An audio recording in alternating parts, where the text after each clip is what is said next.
The alien vessel Zorthan entered Earth's orbit like a silent shadow, floating above blue clouds and deep oceans that covered most of the planet. The crew of the ship were members of the Zalthar Collective, one of the oldest and most advanced civilizations in the galaxy. They had crossed hundreds of star systems, studied thousands of worlds, but nothing looked as strange as this one. Commander Rethak stood at the observation deck, his wide silver eyes reflecting the shining sphere below. To him, the planet was both beautiful and terrifying. The scanners showed that the oceans of this world were filled with a compound deadly to all known life forms. It was called sodium chloride solution by their science systems, but in the human tongue, it had a simple name: saltwater. "Confirm the readings," Rethak ordered, his voice sharp but calm. The technician, a thin alien named Korin, tapped glowing panels. The data returned instantly. "Confirmed, Commander," he said nervously. "The water is toxic, completely lethal to organic tissue. It can dissolve our skin within seconds." The crew murmured among themselves, confused and fascinated. They could not understand how life could exist here.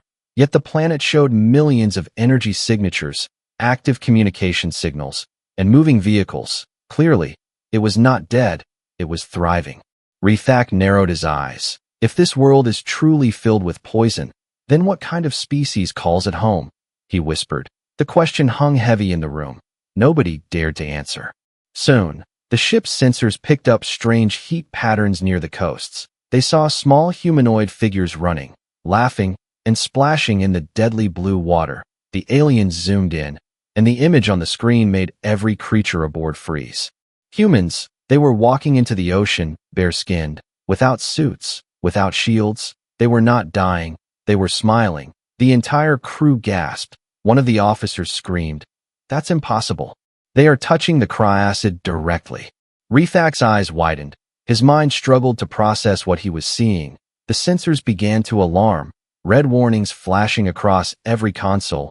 The system confirmed, substance is corrosive, molecular breakdown detected. But still, the humans remained alive.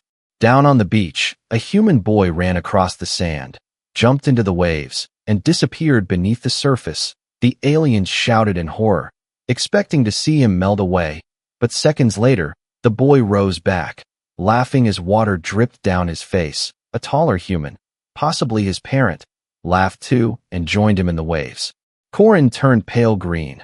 "Commander, this defies all biology," he said. "No known creature can survive that. Not even metal alloys last under that fluid." Rethak stepped forward, staring at the blue ocean that now felt like a mystery alive. "Then perhaps," he said quietly, "these humans are not just another species." For hours, the crew observed, recording every detail. They saw hundreds of humans swimming, diving, and playing in the substance that the galaxy considered death itself. Some floated peacefully, others swam far into the deep. Their joy seemed almost sacred, as if the sea was part of their soul. As the alien scientists analyzed more data, the confusion deepened.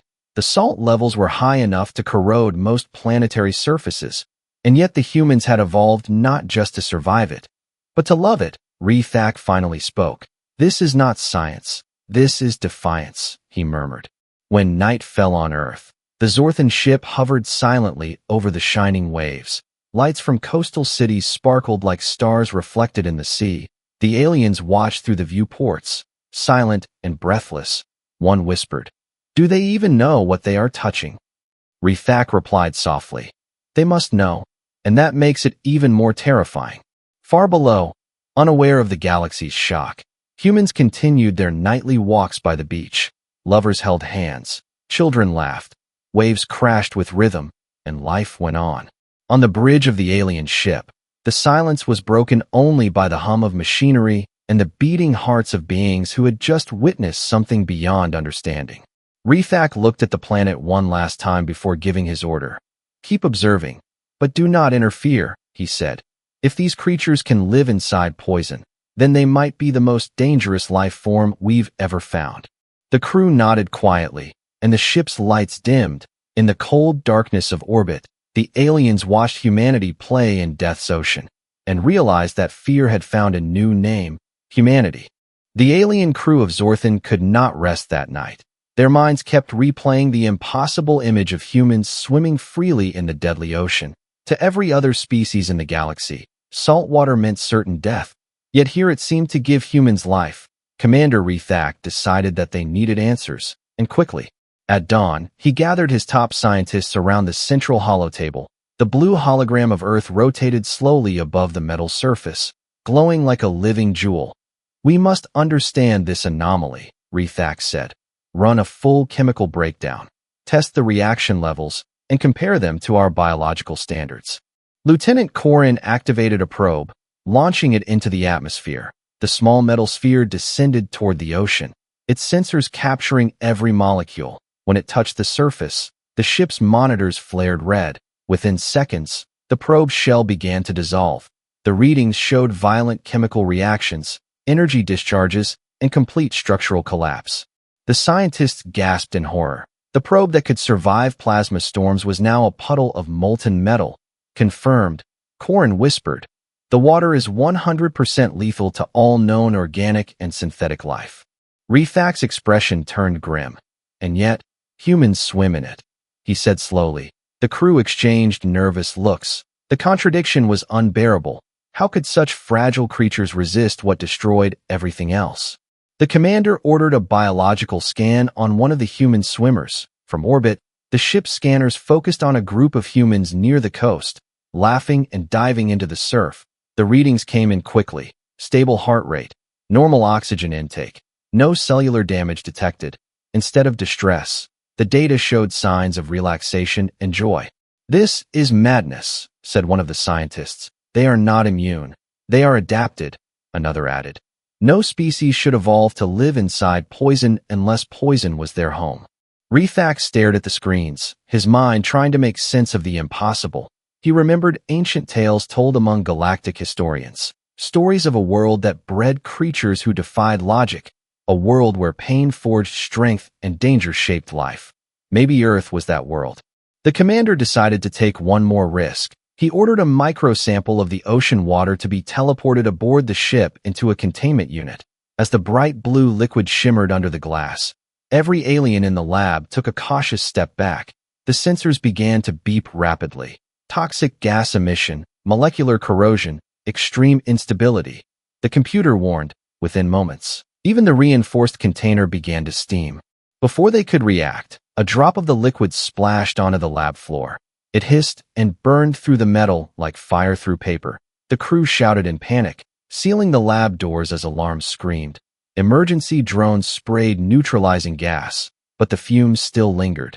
When the situation was finally under control, Rethak stood silently, staring at the melted floor panel. His voice was low but heavy. "If this is what their ocean does to metal, how do they survive it?" he asked. No one answered. Later, Corin approached the commander with a strange discovery. "Sir," he said, "I've compared human biology to our chemical models. Their skin contains traces of sodium balance and moisture regulation that could neutralize the effects of salt. It's like their entire evolution was shaped to live in a corrosive world." Rethak turned toward the planet again, its blue surface glimmering through the viewport. "They are not visitors of this poison," he whispered. "They were born in it."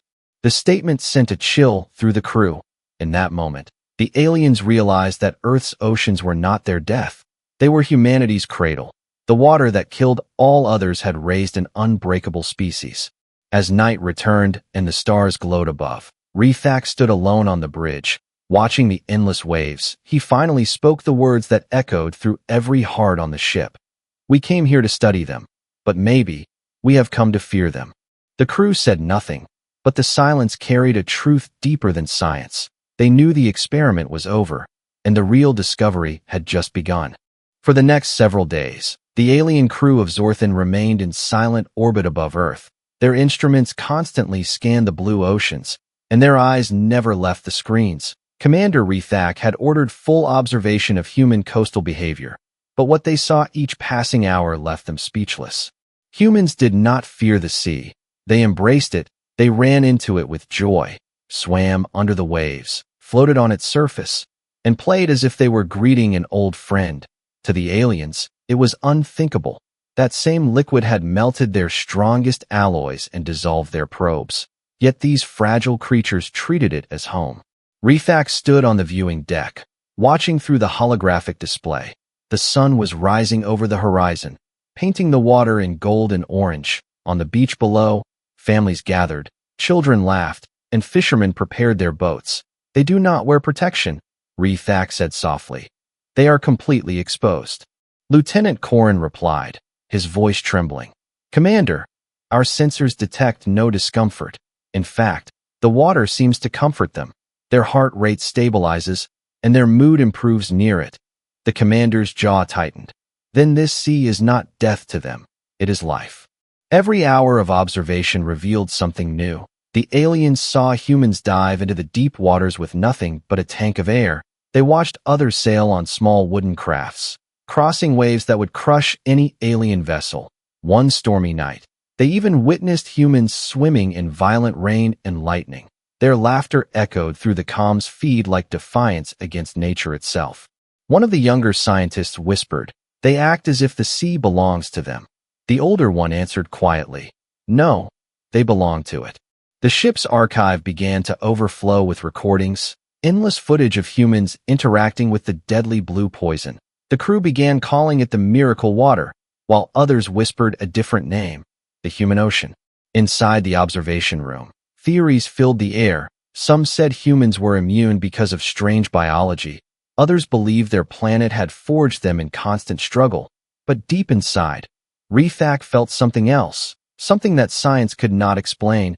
It was respect, mixed with a quiet kind of fear. He walked to the front of the command bridge and looked down at the massive sphere. "This is what separates them from us," he said. "They do not wait for safety. They build it. They do not fear what kills others. They adapt to it." The crew fell silent. The commander's words carried weight heavier than any data chart. For in the heart of every alien aboard Zorthan, one truth began to grow. If humans could survive in poison, what else could they survive? Later that night, as the ship drifted over the dark side of Earth, the ocean sparkled with glowing patterns. Thousands of tiny lights moved beneath the surface, forming trails of green and blue fire. The aliens gasped. "Bioluminescent organisms," Corin said. "Beautiful, but dangerous." Yet down below, humans swam among them, lighting up the sea with laughter and wonder. Refak felt something shift inside him. He realized that what the galaxy called deadly, humans called beautiful. To them, the danger was not a warning.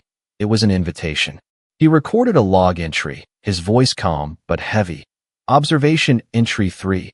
Humans display complete harmony with elements that destroy other species. Their relationship with this planet is not based on dominance, but coexistence. They do not rule nature. They are part of it. Hours passed, but none of the crew could stop watching. It was more than research now. It was revelation. The humans had shown them that survival was not about avoiding death, but dancing beside it. Before the night ended, Commander Refak made a quiet decision. "Transmit the footage to the Galactic Science Council," he said. "Let them see what we have seen." Corin hesitated. "Sir, they will think it's a hoax." Refak smiled faintly. "Then let them laugh, until they see the truth for themselves." And as dawn rose again over Earth's endless oceans, the alien ship Zorthan continued its silent watch, bearing witness to the only species that could swim in death and call it life. The footage from Zorthan spread through the galactic network faster than light. Within days, every major civilization in the known galaxy had seen the same impossible scene. Fragile-looking humans diving into what the galaxy classified as planetary poison. The reaction was immediate and explosive. Across thousands of star systems, panic and disbelief filled the airwaves. Scientists accused the Zorthan crew of lying. Military leaders demanded explanations, and religious orders declared humanity either divine or cursed. For generations, salt water had been feared as one of the universe's deadliest natural compounds, and now an entire species was living inside it. Inside the observation deck of Zorthan, Commander Refak watched the chaos unfold on the hollow screen. Dozens of alien commentators shouted in panic, "It's impossible.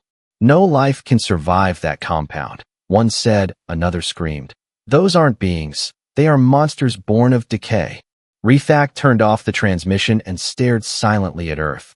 "We started this storm," he whispered. The humans below continued their daily lives, swimming, laughing, and walking along their beaches, completely unaware that the galaxy trembled at the sight of their oceans. Lieutenant Corrin approached cautiously. "Commander, several fleets have sent warnings. They say Earth must be quarantined immediately. They believe humans could weaponize the water." Rethak's eyes glowed faintly in the low light. "Weaponize," he repeated. "They already have, without even trying." The alien crew shifted uneasily. Some whispered that humanity was dangerous, that they should leave before it was too late. Others believed they had discovered something sacred.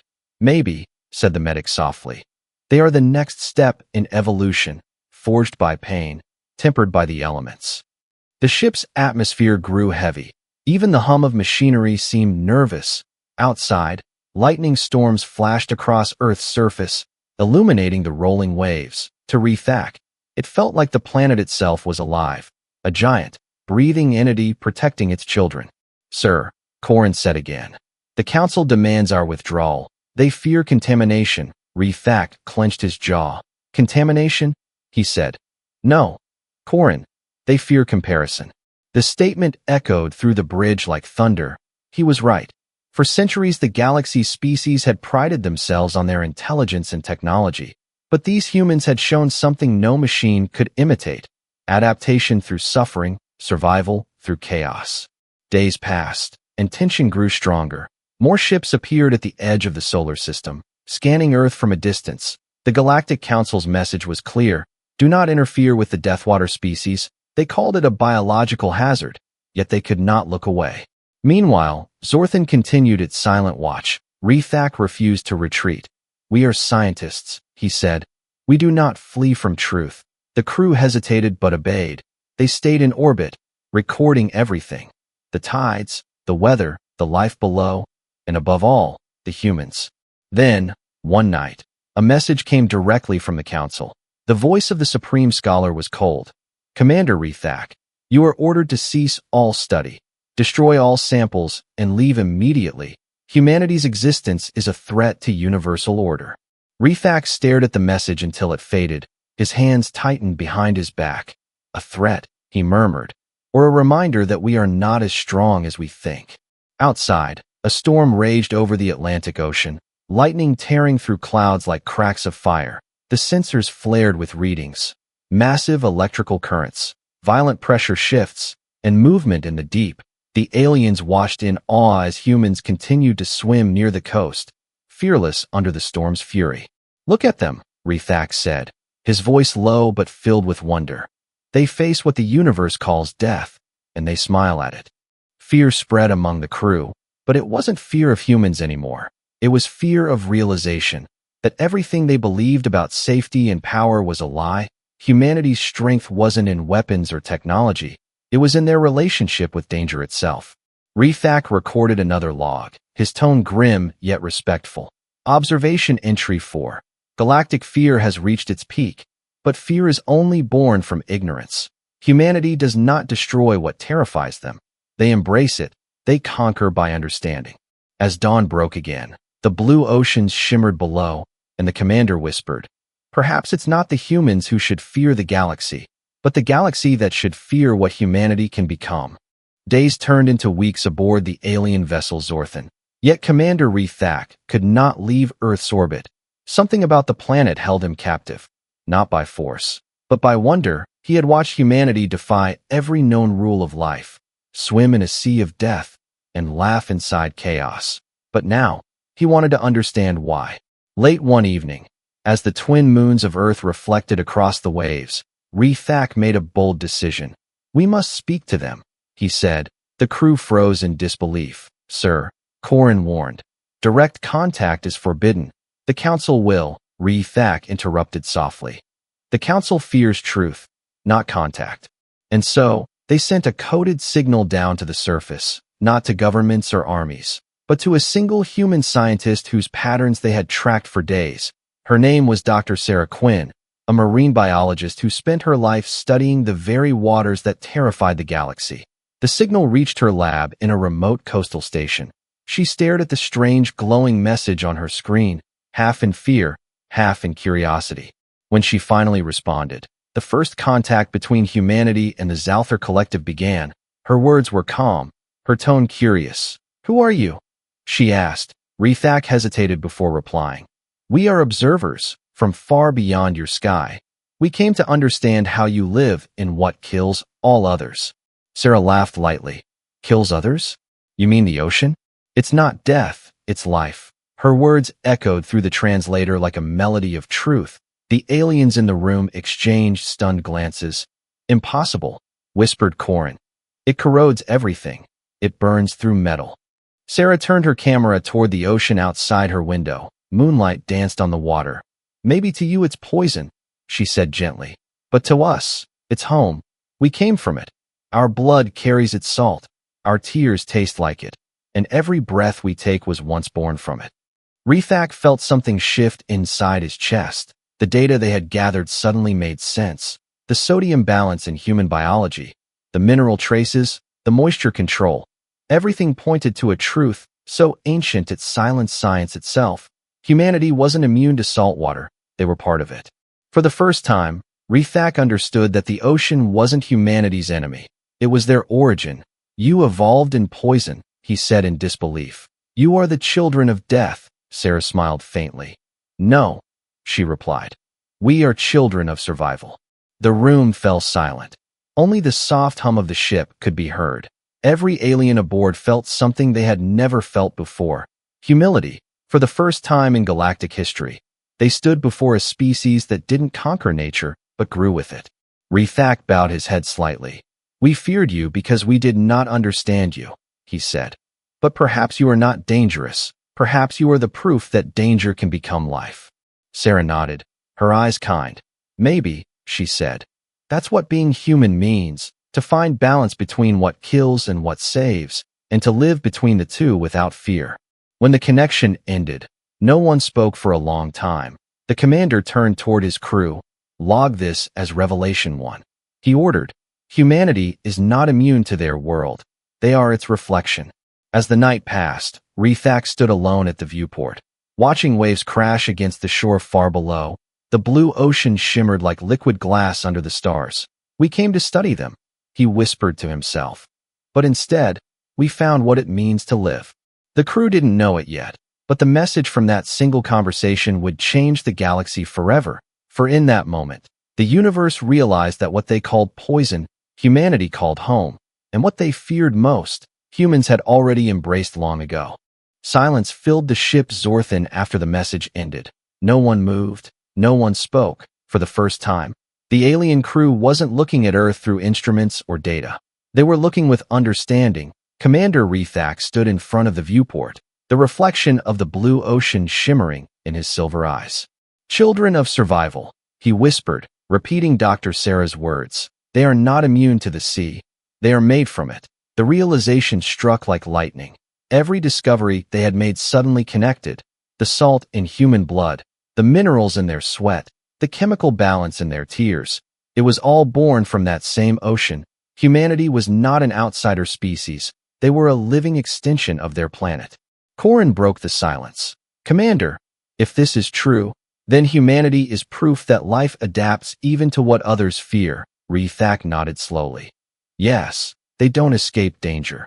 They evolve through it." The ship's logs overflowed with data, but numbers could not explain what the aliens now felt. They had witnessed something greater than science, something almost spiritual. Humanity's strength was not built from technology, but from endurance. They did not conquer their world. They learned to coexist with it. One of the scientists, a soft-voiced researcher named Rael, spoke quietly. "Our civilizations left our planets behind when they became harsh. We fled our storms, our volcanoes, our ice. But the humans, they stayed. They learned to breathe among fire and swim in poison." His words filled the room with truth. The commander turned toward the crew. "And that is why they are feared," he said. "They do not rely on comfort to survive. They grow stronger through struggle." He opened a log transmission to the Galactic Science Council, even though he knew they would try to silence him. "Observation Entry 6, he said firmly. "Humanity's relationship with its environment is unlike any species we've known. They embody adaptation. They find strength in what destroys others. They are the ultimate proof that pain can become evolution. When the message ended, the crew sat quietly. The hum of the ship felt softer now, as if the entire vessel had bowed its head in respect. Later that night, Rethak walked alone to the lower deck, where a containment field still held a small vial of ocean water. He stared at it for a long time. The liquid glowed faintly under the light. Dangerous and beautiful, he reached out a trembling hand and touched the glass. "You shaped them," he murmured, "and now they shape the stars." Suddenly, an alert flashed across the control panel. Multiple ships approaching from the outer orbit. The Galactic Council had arrived. Their massive cruisers glimmered like silver blades in the dark. A stern voice echoed through comms. "Commander Rethak, you are in violation of direct order. Withdraw immediately." Rethak didn't move. His eyes stayed on the ocean. "If they fear knowledge, let them fear truth," he said. "We will not erase what we have seen." The crew looked at him with pride and worry. Moments later, he transmitted one final burst of data to every network he could reach. The conversation with Sarah, the chemical readings, the images of humans swimming freely in salt water. Everything was released into the galaxy, unstoppable. As the Council ships moved closer, Zorthan powered down its defenses. Rethak smiled faintly. "Let them see Earth for themselves," he said. "Let them understand that the ocean they call death is the same cradle that raised humanity." Below them, waves crashed against the shore, glowing softly in the starlight. Families gathered around campfires, unaware that their laughter was echoing through the stars. The galaxy watched the blue planet and trembled. Rethak turned to his crew one last time. "We came to study monsters," he said softly, "but we found survivors, and maybe the teachers of the galaxy." And as Zorthan drifted silently through the clouds of Earth, every alien aboard realized the same truth. Humanity was not dangerous because it destroyed, but because it endured. They were living proof that even in a universe filled with fear, life always finds a way. Years passed since the day Zorthan defied the Galactic Council. The story of Earth and its impossible oceans spread across every star system. At first, it was met with disbelief and anger, but slowly, curiosity replaced fear. Civilizations that had once called saltwater death began to whisper new names for it. The human sea, the water of strength, the living proof. The Council tried to silence the truth, but it was too late. Rethak's recordings had reached every corner of the galaxy. Alien scholars replayed the footage endlessly. Humans laughing and swimming in what melted ships and burned alloys. Children on distant planets watched those images and dreamed of touching water without dying. It became more than science. It became a legend. In time, Rethak and his crew were exiled for their defiance. Yet history would not forget them. They had shown the galaxy something greater than power. They had revealed the meaning of endurance. Generations later, among the distant stars, new explorers journeyed toward Earth. They no longer came with fear, but with awe. The first ships descended not as conquerors, but as students. They stood on Earth's shores beside humans and watched the waves crash in rhythm with the heartbeat of the planet. Some of them wept, their bodies trembling as the salty wind touched their faces for the first time. "Does it still burn?" one alien asked, dipping a metal finger into the water. The human beside him smiled kindly. "Yes, it burns everything," she said, "but not if you learn how to live with it." That phrase became a saying across the stars, a symbol of the human spirit. In 1,000 worlds, where storms and deserts ruled, the name of humanity became a prayer whispered in fear and hope. "If humans can live in poison, we can live in pain," the people would say. "If they can laugh in death, we can survive our struggles." In the galactic archives, the first recorded footage from Zorthan was preserved as a sacred artifact. The moment a human child jumped into the blue ocean, while an alien crew screamed in disbelief, became one of the most studied and admired scenes in all of history. On its frame, a single line was engraved. They called it lethal, but humans called it home. Decades later, an aging Rethak stood once again above Earth, his exile long over, his name restored. He looked down at the blue world, his reflection shimmering in the light of its seas. "I once thought they were dangerous," he said softly, "but they were only alive in ways we never understood." Beside him, younger officers listened with quiet respect. "What do we do with such knowledge, Commander?" one asked. Rethak smiled faintly. "We learn from them," he replied. "We stop running from our storms, our fires, and our fears. Humanity taught us that survival is not the absence of pain. It is the mastery of it." Far below, on the beaches of Earth, children still played by the shore. Their laughter carried on the wind, rising past the clouds and into the endless void, somewhere deep in space. Alien travelers listened to those echoes through their comms, and for the first time, they didn't feel fear, they felt courage. And so, the legend of humanity grew, not as conquerors, not as destroyers, but as reminders that life can bloom even in death's embrace. The oceans that once terrified the stars had become symbols of hope, and the word human no longer meant fragile, it meant unstoppable. In every corner of the galaxy, where storms raged and worlds crumbled, one phrase continued to echo through generations, carried by those who refused to give up. What kills others makes humans stronger. And under the eternal waves of their home world, humanity smiled back at the stars, unbroken, unafraid, and forever alive.